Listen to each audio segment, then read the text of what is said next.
appliquions ce que tu veux nous dire ce matin. Amen. Donc, nous continuons ce sujet, ce thème sur Fête des disciples de Samuel Adzekordium. Je vous ai même apporté le livre, si vous voulez un repère visuel de ce livre qui est pas gros, mais alors qui contient vraiment tellement de vérités décapantes, je trouve. Et donc ce matin, nous allons... j'aime bien l'image parce qu'il change souvent les couvertures et c'est un papa qui apprend à son fils à pêcher. Et c'est justement le symbole du père qui nous apprend justement comment devenir des pêcheurs d'hommes. Mais c'est seulement justement en étant... en allant avec le père, en fin de compte, à la pêche ou d'aller...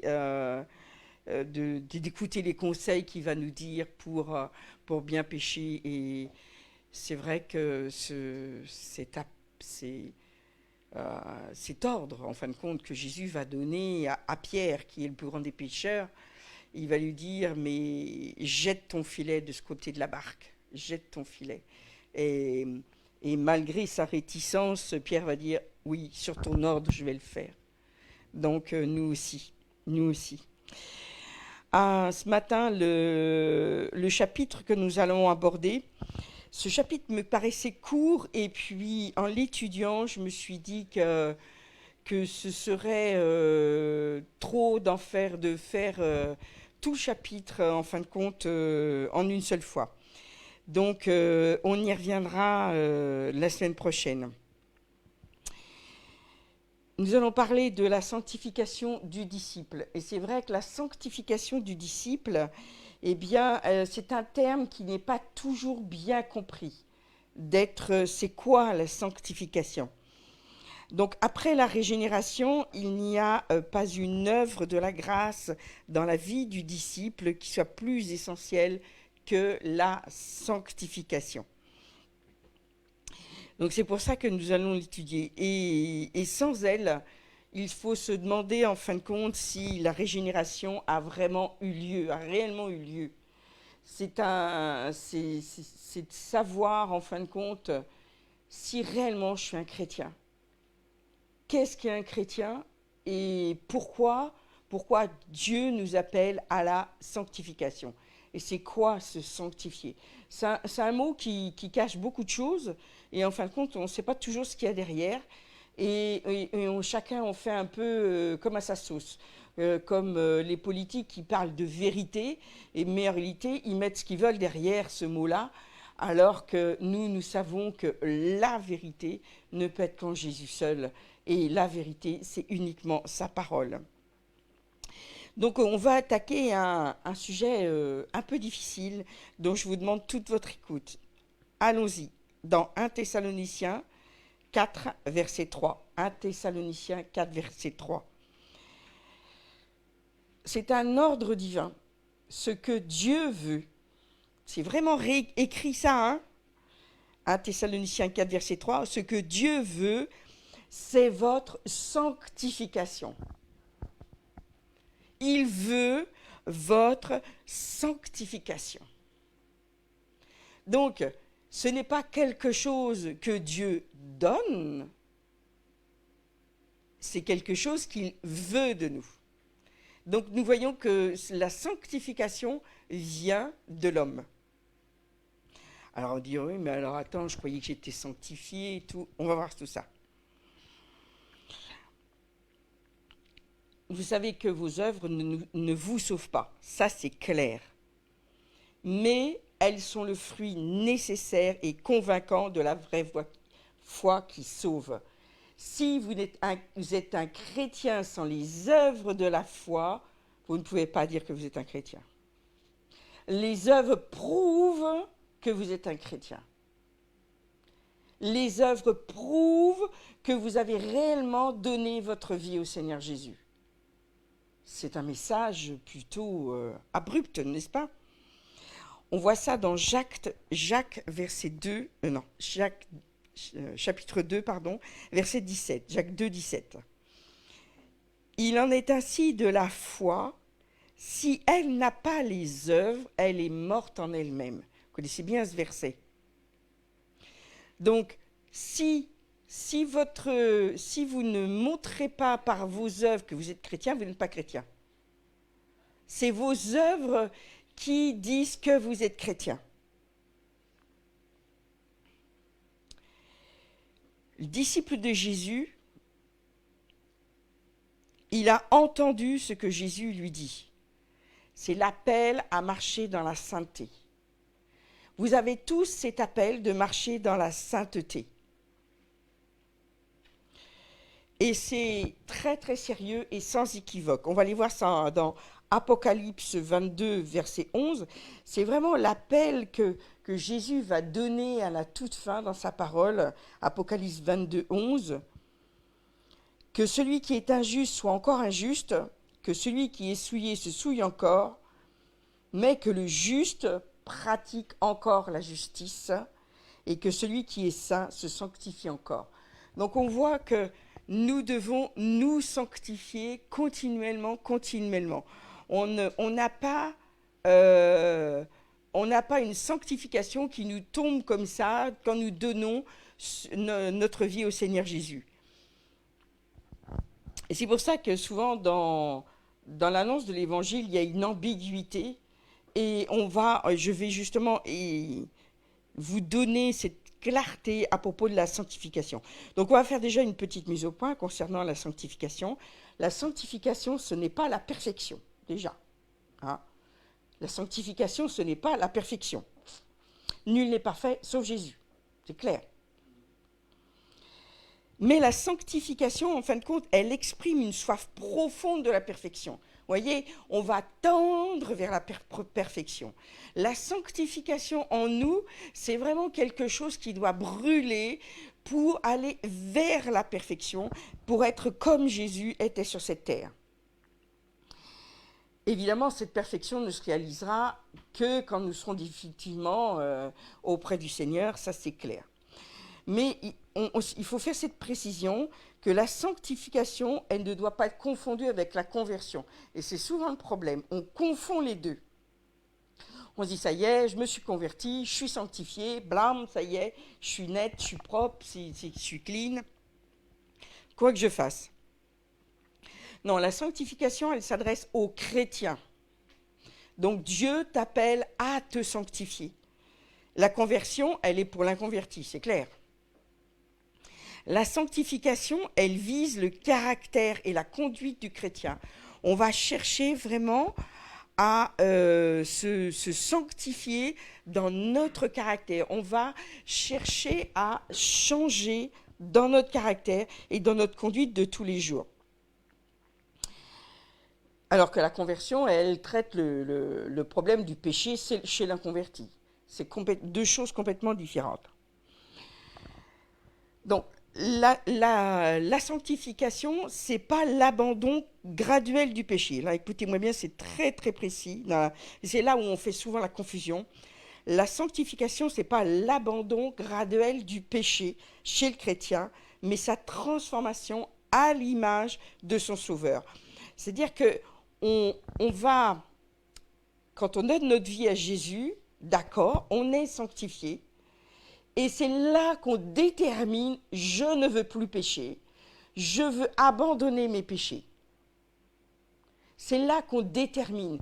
Beaucoup de chrétiens, ils donnent leur vie à Jésus, mais ils n'ont pas une conviction profonde qu'ils doivent se sanctifier, ils doivent abandonner leurs péchés, ils doivent prendre position pour enlever le péché de leur vie.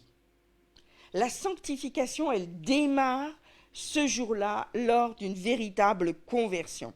Alors on peut se dire, bah oui, mais alors celui qui ne se sanctifie pas, c'est ce qu'on vient de dire, celui qui ne se sanctifie pas tous les jours, donc sa conversion, c'était pas vraiment une vraie conversion.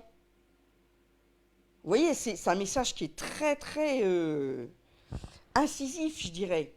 C'est là où on voit que la parole, elle est à double tranchant et qu'il faut vraiment aller au fond des choses. Le péché ne s'abandonne pas petit à petit, mais entièrement le jour de la conversion. Et c'est là que vous devez vous poser la question, est-ce que quand j'ai donné ma vie à Jésus, j'ai vraiment décidé d'abandonner le péché?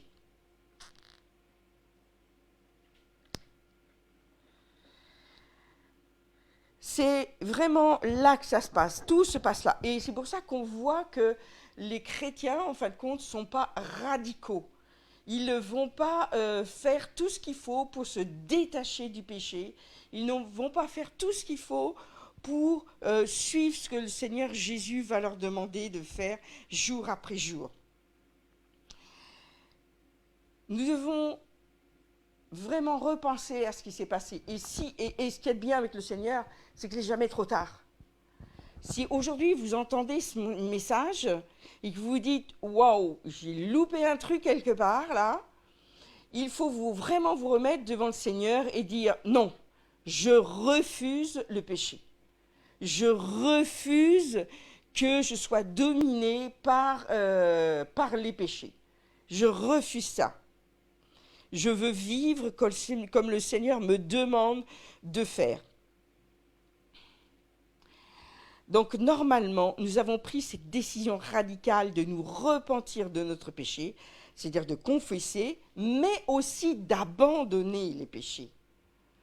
Nous ne faisons pas que confesser les péchés le jour de notre conversion, nous devons aussi les abandonner clairement. Dire décider de les abandonner, décider de ne plus pécher. La décision de ne plus pécher, la décision entraîne justement la sanctification. Si aujourd'hui tu vois un péché dans ta vie, tu dois bien te dire, bon, je décide de vraiment de tout faire, tout ce qu'il faut pour ne plus le faire. C'est vraiment quelque chose qu'on doit dire et qu'on doit témoigner et ça va se voir. Au fur et à mesure, ça va se voir. Et c'est là où on va voir nos œuvres, nos bonnes œuvres, et pas des œuvres mortes.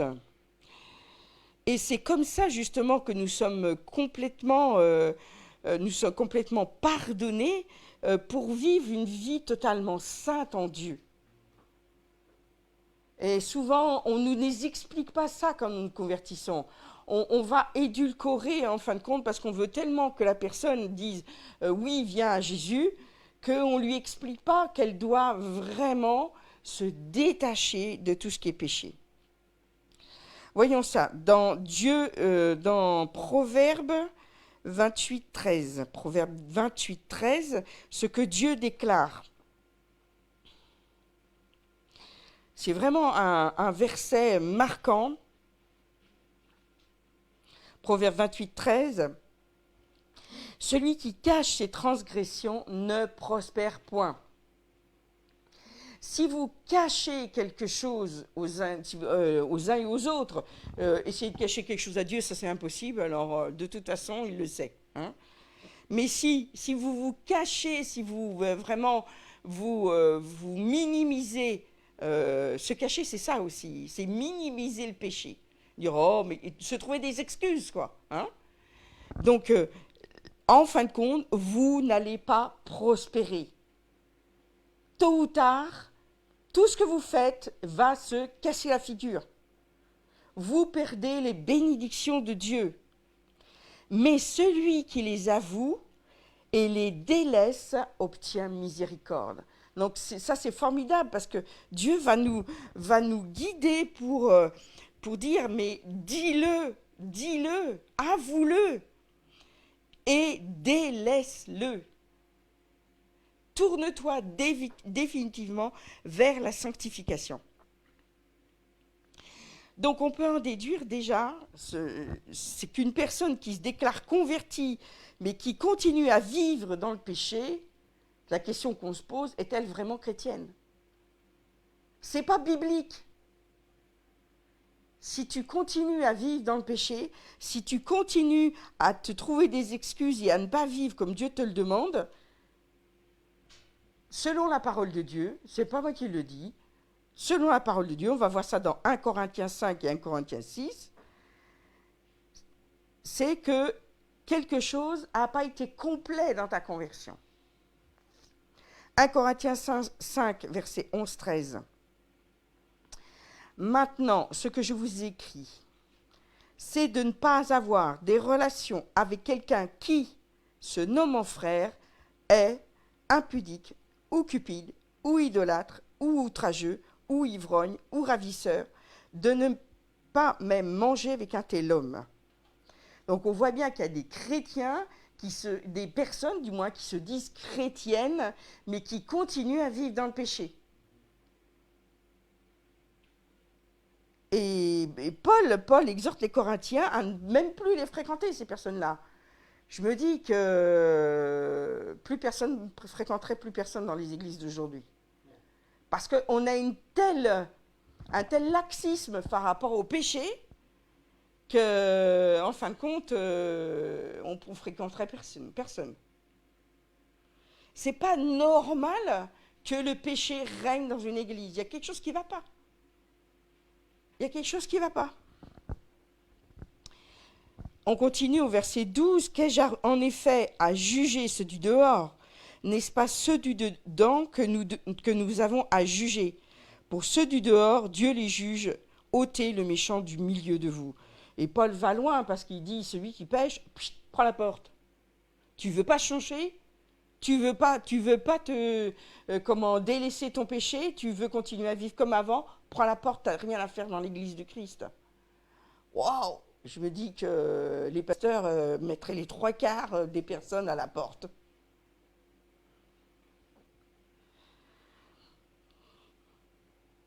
Mais on trouve ça normal. On n'est plus dans la normalité de la parole de Dieu. Nous devons revenir à ça. 1 Corinthiens 6, on va continuer le chapitre d'après, versets 9-10. Ne savez-vous pas que les injustes n'hériteront point le royaume de Dieu? Là, on parle du royaume de Dieu, donc c'est les bénédictions sur terre. Hein. Ne vous y trompez pas, ni les impudiques, ni les idolâtres, ni les adultères, ni les efféminés, ni les infâmes, ni les voleurs, ni les cupides, ni les ivrognes, ni les outrageux, ni les ravisseurs n'hériteront le royaume de Dieu. On ne peut pas prétendre être chrétien, bénéficier de la bénédiction de Dieu et continuer à faire ce que Dieu nous dit de ne pas faire. C'est impossible. Je veux venir sur le verset, parce que j'étais un peu vite quand même. Le verset 12 du chapitre précédent, là, 1 Corinthiens 5, il dit « Qu'ai-je en effet à juger ceux du dehors, n'est-ce pas ceux du dedans que nous avons à juger ?» Quand Paul dit ça, évidemment, ce n'est pas de dire un tel à la vie, à la vie éternelle ou l'autre l'a pas. Hein, on ne juge pas ça, évidemment. Il parle de dire que, on ne voit pas les œuvres de Dieu justement dans tel frère ou dans telle sœur. Donc, on peut douter en fin de compte d'une réelle conversion. Et c'est à nous, au contraire, de montrer encore plus d'amour et de donner le vrai message de la croix. Et c'est vrai que quand Paul parle, on dit « Oh là, c'est dur ». Mais en fin de compte, Paul il dit qu'une telle personne qui prétend être chrétienne, elle ne l'est pas. Elle ne l'est pas. Et Paul va jusqu'à le qualifier de méchant. Il est un méchant. Et on sait bien que les méchants, c'est vraiment, ils sont considérés comme des inconvertis. Mais ce message, il est pour nous. On ne va pas dire, c'est facile de tendre, comme on dit, de tendre le doigt vers quelqu'un, de dire « Ah, celui-là mais c'est pour nous. Examinons-nous nous-mêmes. Où en est-on? Alors évidemment, le problème à la base, Et c'est pour ça que je dis que les évangélistes ou les pasteurs, enfin les leaders, ont une grande responsabilité parce qu'on doit annoncer un message complet de la croix, de l'évangile. Un message, il faut que la conversion, elle soit vraie. Parce qu'autrement, les gens, ils peuvent se leurrer et puis continuer à vivre comme ça et penser que tout va bien et qu'ils vont hériter du royaume de Dieu. Donc le problème ici, c'est une fausse conception de la conversion.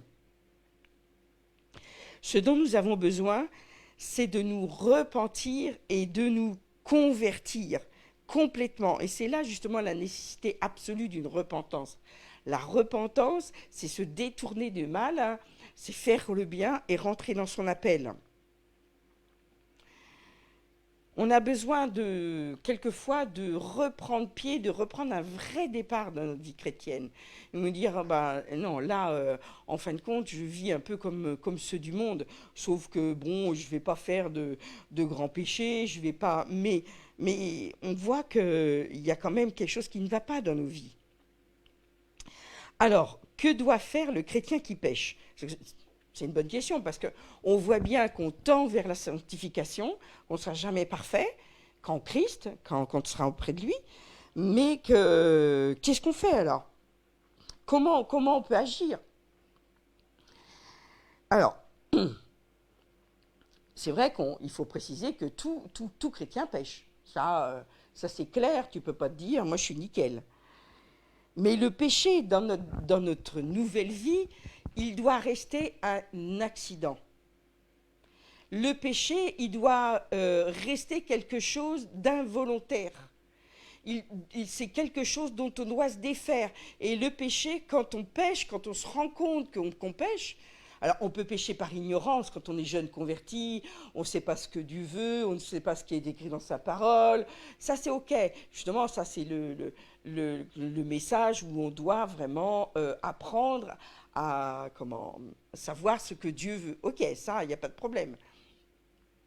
Mais il est bien dit que cette loi aussi, elle est inscrite dans notre cœur, dans notre esprit. Donc, vous pouvez demander même à un tueur, il sait très bien quand il fait mal. Il le sait. Donc, nous, ce que nous devons faire, c'est vraiment de dire, non, ça, Dieu ne l'aime pas. Non, ça, c'est une habitude que je dois enlever. Je dois vraiment pas continuer comme autrefois. Je dois vraiment me sanctifier en toute chose. Le chrétien, il aime la lumière, il aime la pureté, il aime la transparence, il n'aime pas le mensonge, il n'aime pas se cacher. Le chrétien n'aime pas faire le mal. Le chrétien aime faire ce que Dieu demande de lui. Il aime ce qui est écrit dans Galates 5. C'est vraiment aimer la joie, l'amour, la paix, tout ça. Le chrétien, il aime ça. Et il fait tout pour être comme ça, être comme Christ. Et quand le chrétien fait une faute, ça doit lui être intolérable. Intolérable. Il dira non, ça c'est pas possible, je ne peux pas continuer à faire ça. Le chrétien, il ne se complaît pas dans le péché. Il ne le justifie pas. Surtout, ne pas le justifier. Et surtout, ne pas le camoufler, ne pas le cacher. Le chrétien, il hait le péché. Du verbe haïr, hein. Évidemment, il n'est pas. Et il va haïr le péché et pas seulement les conséquences du péché. Souvent, il y en a qui disent « Ah ouais, les conséquences et tout, je ne vais pas le faire parce que... » Non, tu dois haïr le péché. Et non avoir peur des conséquences. Il y en a qui donnent leur vie à Jésus parce qu'ils ont peur de l'enfer. Non. On donne notre vie à Jésus parce qu'on aime Jésus. Le chrétien, il fera tout ce qui est en son pouvoir pour régler le problème. Et c'est là où je dis que le message est vraiment puissant, même s'il peut paraître dur, mais on fait tout ce qui est à notre pouvoir pour régler le problème le plus rapidement possible. Pas dire, oh ben, on verra, j'ai le temps. Le chrétien, il sait que s'il pêche, il déshonore Dieu. Le chrétien, il se prive de sa communion, de la communion avec Dieu, et rend Dieu malheureux. Il détruit aussi tout témoignage personnel. Le chrétien, souvent, il ne voit pas à quel point, quand il n'agit pas comme Jésus, il détruit le témoignage vis-à-vis de Christ. Il détruit tout. Beaucoup ne sont pas venus ou se sont détournés de la foi parce qu'ils n'étaient pas à l'image de Christ, parce qu'ils ont donné un mauvais témoignage de ce qu'était la vie chrétienne.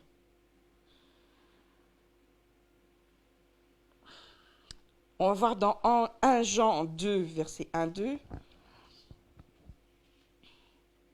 1 Jean 2, verset 1-2, où il est écrit « Je vous écris, petits enfants, parce que vos péchés vous sont pardonnés à cause de son nom. »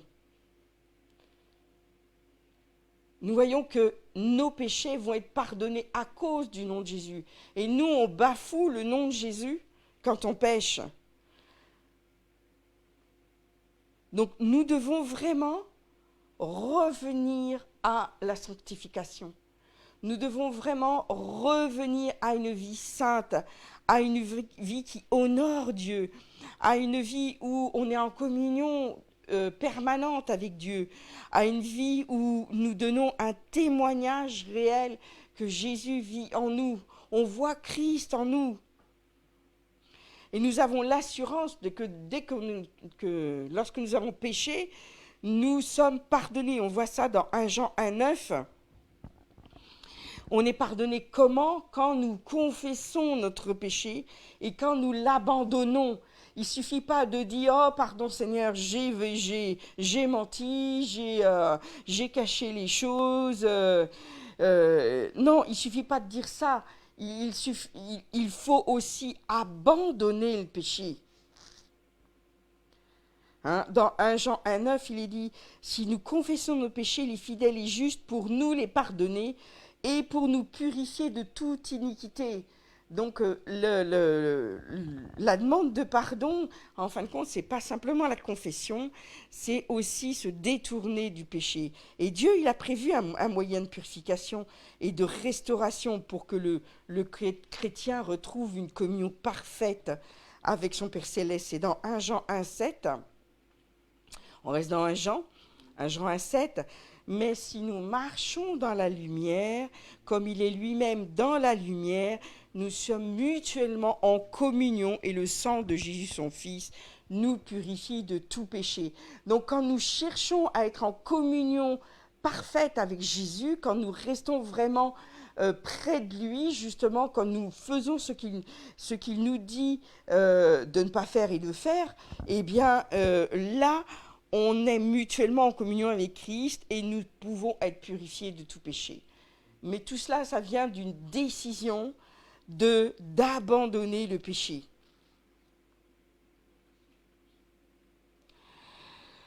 Donc, ce que nous voyons, c'est que cette purification continuelle, en fin de compte, dépend d'une marche permanente dans la lumière.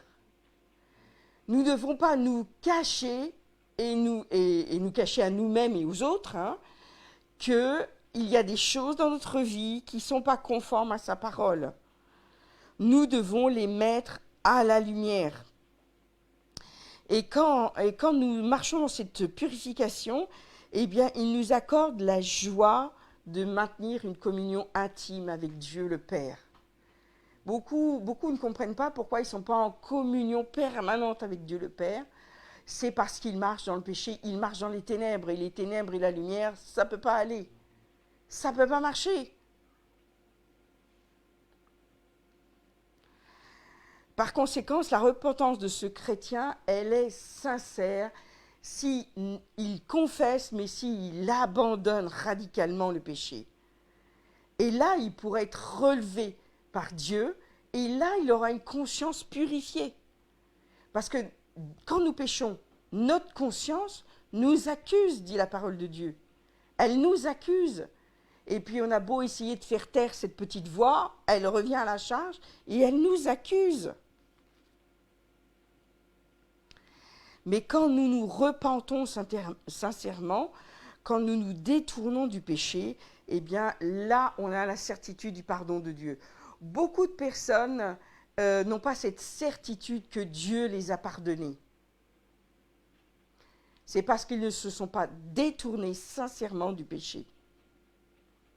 Alors évidemment, il ne faut pas tomber dans l'excès inverse, toujours attention au déséquilibre, à continuellement nous apitoyer sur nos péchés, pauvre de moi, pauvre pécheur, maintenant jusqu'à ma mort. Ah non, non, non, c'est le but de la confession, c'est vraiment de nous rendre libres. Le but de la confession, c'est pas de rester dans un apitoiement. Le but de la confession, c'est vraiment de changer et de se détourner du péché. C'est vraiment ça. Hein. Et c'est à cette condition que vraiment, justement, Dieu, parce que c'est le caractère de Dieu qui va... Le caractère de Dieu nous assure du pardon et de la purification. Si nous allons toujours vers Dieu, si nous détournons de ce péché, nous allons réellement être purifiés. Hein, c'est ce qu'on a vu dans 1 Jean et 9. Si nous confessons nos péchés, il est fidèle et juste pour nous les pardonner et pour nous purifier de toute iniquité. Mais il ne pourra pas y avoir de purification si nous ne les confessons pas et si nous ne détournons pas de nos péchés.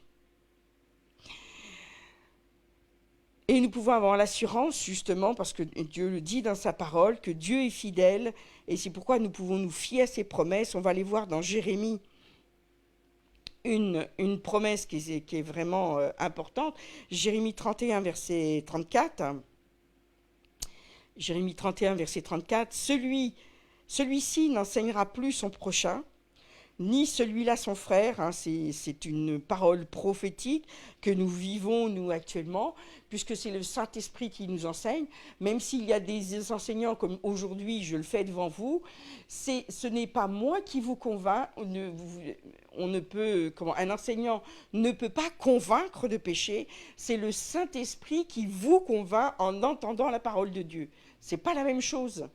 C'est le Saint-Esprit qui va vous convaincre. Vous pouvez entendre 1 millier de messages sur la repentance, sur la purification, sur la sanctification.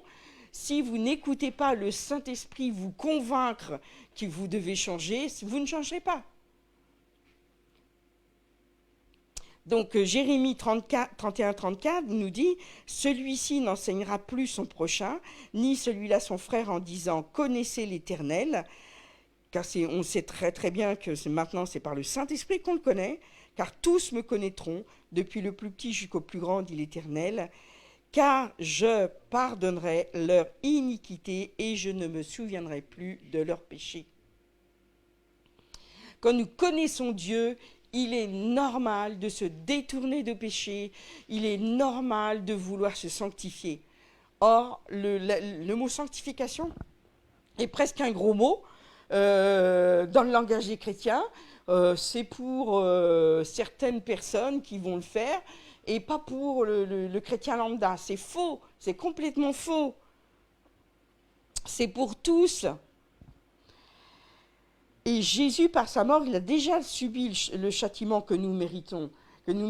Alors pourquoi on continue à pécher? Nous avons été libérés, on le voit même dans l'Ancien Testament, dans Ésaïe 53:5. Ce passage qu'on retrouve dans Matthieu,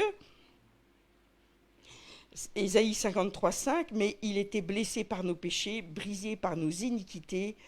Le châtiment qui nous donne la paix est tombé sur lui, et c'est par ses meurtrissures que nous sommes guéris. Donc nous ne devons pas demeurer dans le péché, nous ne devons pas demeurer dans la maladie, nous ne devons pas demeurer dans la pauvreté. Car sinon nous nous faisons Dieu menteur. Nous devons lutter, mettre notre foi à l'épreuve continuellement pour vivre ce que Jésus a acquis à un si grand prix à la croix. Donc, le dernier point que je vais partager avec vous, c'est la double signification de la sanctification. pour rester sur quelque chose de vraiment clair, je ne veux pas aller trop loin dans ce chapitre. Donc, la sanctification, c'est un peu une conclusion, en fin de compte. Hein. La sanctification a deux sens précis. Premièrement, la séparation du péché. Et deuxièmement, la consécration à Dieu. Vous ne pouvez pas vous dire « je me consacre à Dieu » et ne pas vous séparer du péché. Donc, premièrement, se séparer du péché. 1 Thessaloniciens 4, verset 3-5. C'est ce que nous avons déjà abordé tout à l'heure. On va le relire. Je ne sais pas si je l'avais donné celui-ci. 1 Thessaloniciens, il me semblait bien. 4, mais on va aller jusqu'au verset 5. Ce que Dieu veut, c'est votre sanctification. C'est que vous absteniez de l'impudicité. Ce que chacun de vous sache posséder son corps dans la sainteté et l'honnêteté, sans vous livrer à une convoitise passionnée, comme font les païens qui ne connaissent pas Dieu. Et trop souvent, nous vivons comme des païens. Nous avons besoin de vivre dans notre corps, dans notre âme, dans la sainteté complète. Donc, on voit que se sanctifier, c'est vraiment se purifier de toute souillure de la chair et de l'esprit, dans la crainte de Dieu, comme il est écrit dans 2 Corinthiens 7, 1. Je vous laisserai aller le lire, celui-ci. Et le chrétien sanctifié est celui qui s'est séparé du péché et de l'esprit du monde, ça c'est clair.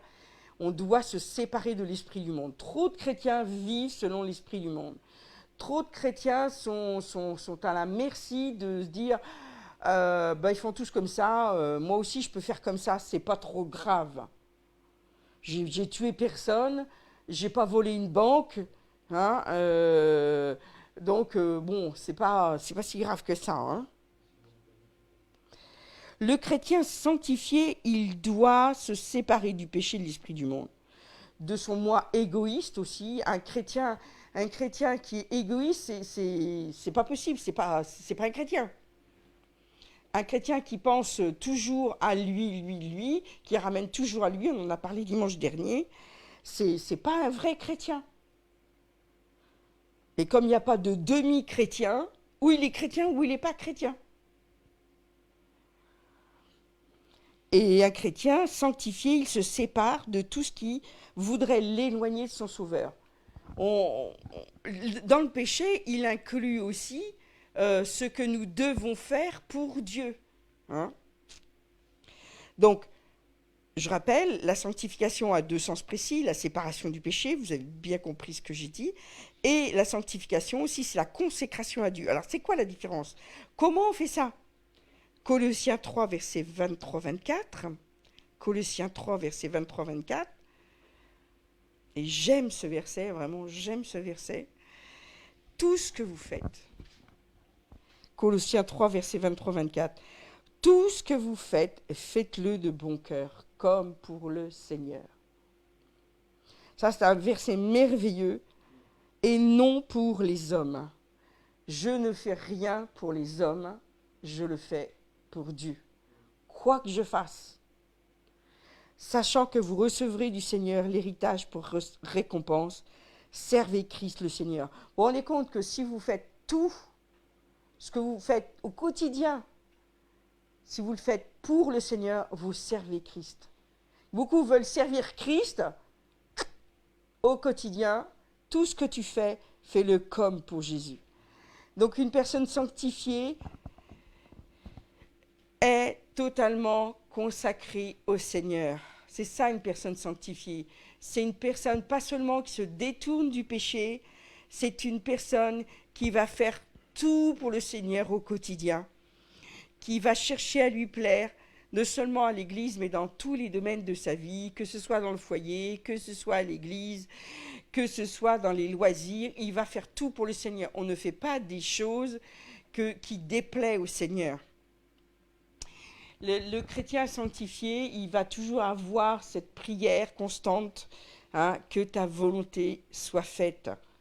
Le seul désir du chrétien sanctifié, du chrétien consacré, ce sera de faire la volonté de Dieu et non la sienne, comme Jésus l'a fait, pas ma volonté, Père, mais la tienne.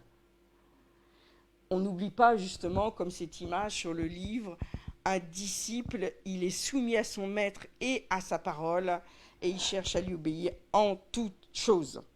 Amen. C'est un message assez percutant, mais on a besoin de se rappeler vraiment ce message de base. Es-tu un vrai chrétien? As-tu vraiment fait une véritable conversion?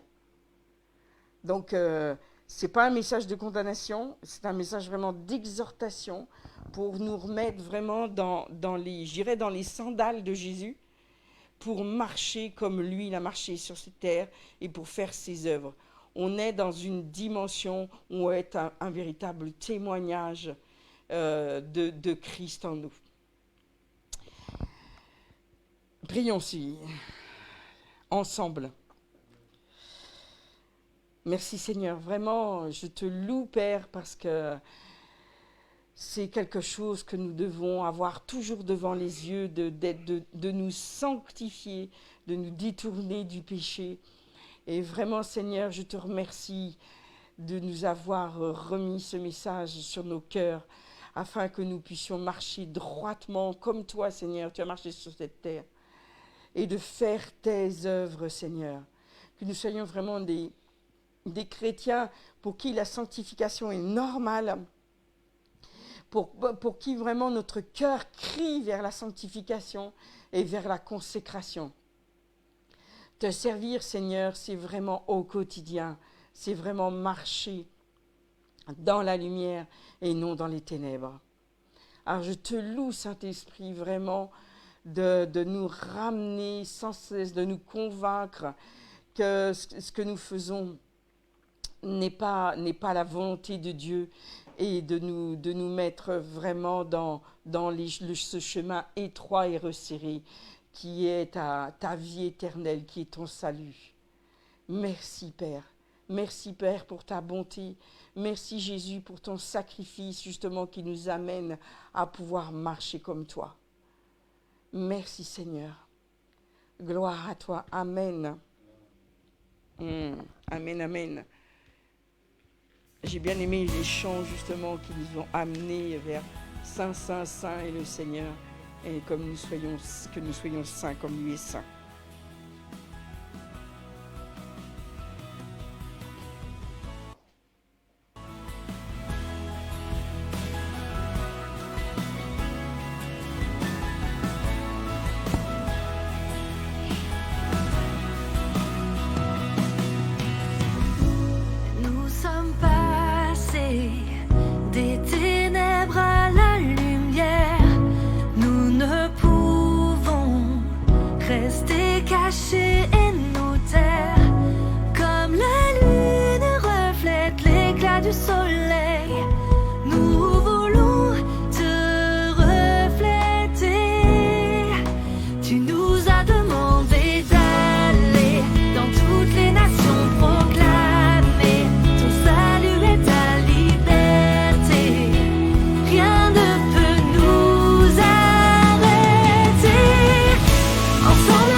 Et soif de justice, qui humblement savent se mettre au service de ceux qui sont placés là sur leur chemin.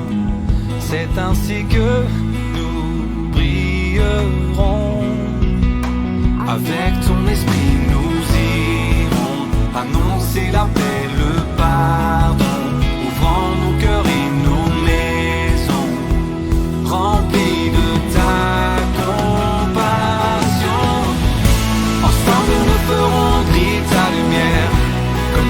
étoiles transpercent la nuit.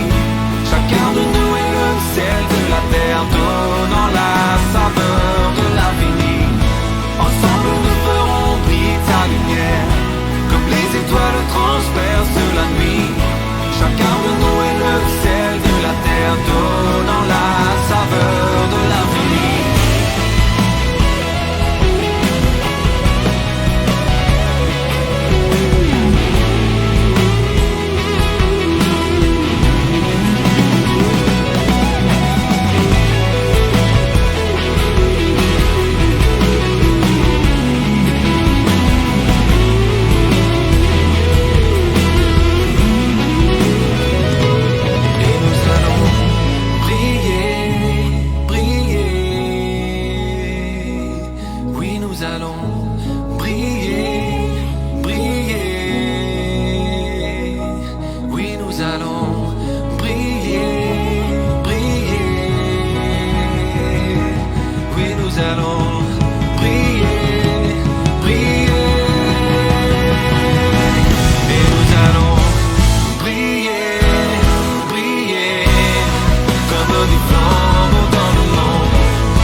Transperce la nuit.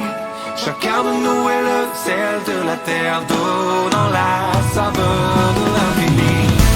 Ensemble nous ferons briller ta lumière, comme les étoiles transpercent la nuit. Chacun de nous est le sel de la terre, donnant la saveur de l'infini.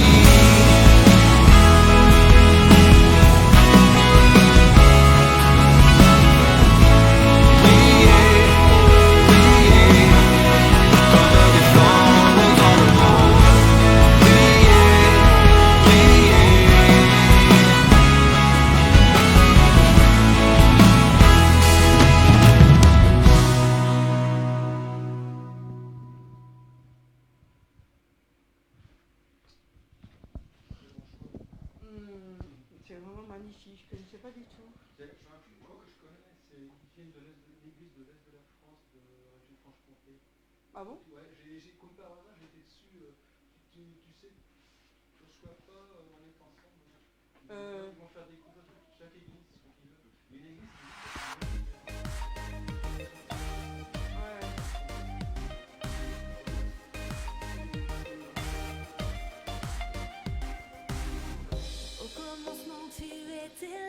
tu as dit que la lumière soit, les astres ont écouté ta voix, la terre a tourné pour la première fois, avec amour, sagesse et art, tu écrivais notre histoire, tu nous as fait à ton image, donner la terre